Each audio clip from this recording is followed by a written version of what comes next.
If there is one place and one time of which it can be said, this is where it all began, then it is here.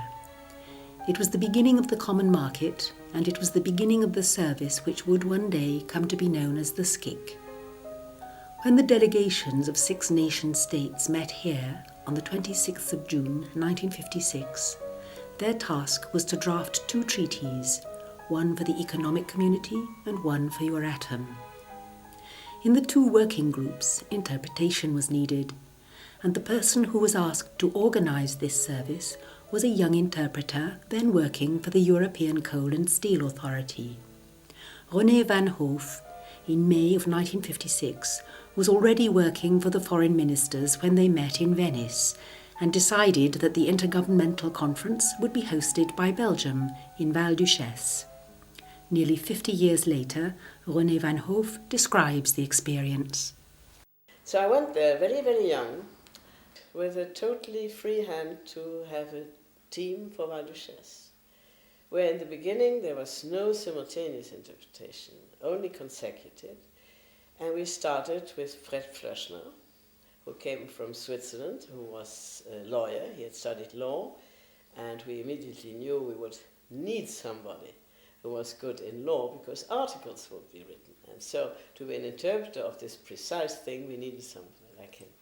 Then we had Dieter Frisch, who later became Director General of Development in the Commission, who was my assistant first, and so on. 6 people who did the whole Val Duchesse. And it was only French and German, from French into German, from German into French, and everything consecutive, till at a much later state they introduced simultaneous. And it was a great time for interpretation.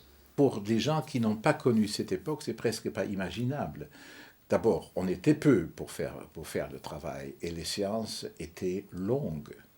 C'était souvent des séances qui se prolongeaient tard dans la soirée ou dans la nuit, et il n'était jamais question d'heure fixe ou qu'une réunion se soit terminée parce que les interprètes étaient fatigués. Ça n'a jamais eu lieu. On était pris dans une atmosphère un peu de pionnier à l'époque où ce genre de questions ne se posait pas. There were no unions, you know, so nobody thought of going away after 3 hours. Or no, we were all absolutely passionate about it.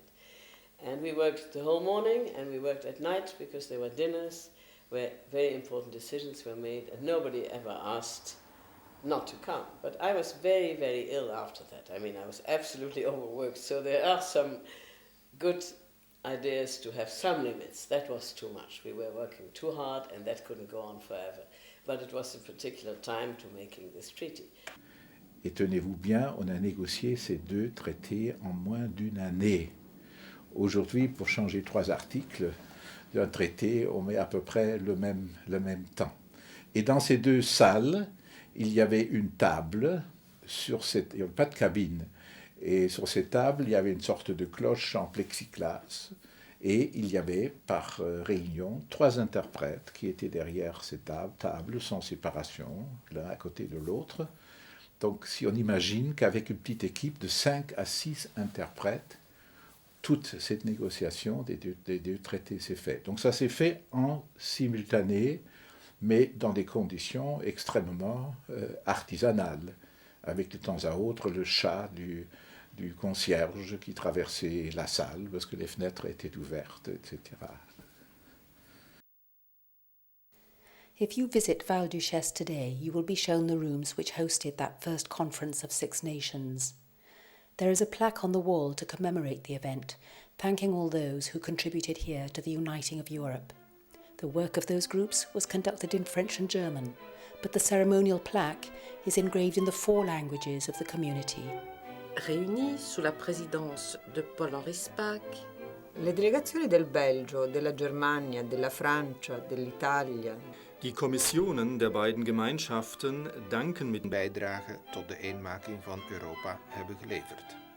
Here it is in a nutshell, the need to strike a balance between the workaday and the ceremonial use of language. The SCIC would have to be a service that could cope with both aspects of communication.